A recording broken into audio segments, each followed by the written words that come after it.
Après 2 premiers mois difficiles, les Foreurs de Val-d'Or semblent s'être remis sur pied depuis quelques semaines. Les 13 points amassés par les Foreurs lors des 9 derniers matchs sont notamment dus au bon travail des gardiens et principalement d'Émile Beaunoyer qui connaît ses meilleurs moments de la saison.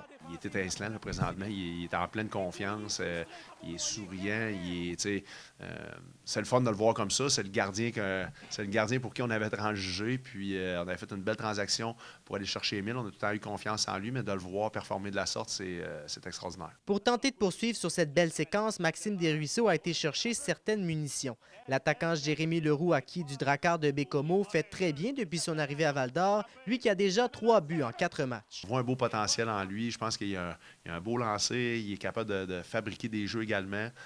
Donc, assurément, il nous donne justement cette flexibilité-là sur notre top 9, où ce que je pense qu'il va contribuer offensivement également. Certains joueurs ont cependant dû quitter le navire. C'est le cas de Nathaniel Harvey et depuis lundi, Nathan Barry, qui est désormais un membre des Voltigeurs de Drummondville. En sortant Nathan, qui prenait plusieurs minutes, ça va donner une belle opportunité, entre autres, à Jordan, mais aussi à Benjamin, d'avoir plus de minutes de qualité, autant des avantages numériques en avantages numériques. Donc, je pense que pour leur développement, puis notre plan à long terme, je pense que ça va être bénéfique. Val-d'Or se prépare maintenant en vue de son match de demain soir, alors que le Phoenix de Sherbrooke sera de passage au centre à Nico Eagle. Le Phoenix, là, c'est probablement une des équipes qui travaille le plus fort dans la ligue.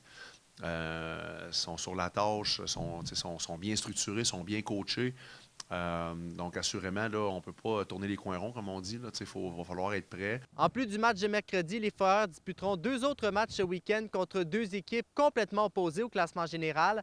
D'abord, samedi, les Olympiques de Gatineau, la pire équipe au classement général, sera de passage ici à Val-d'Or.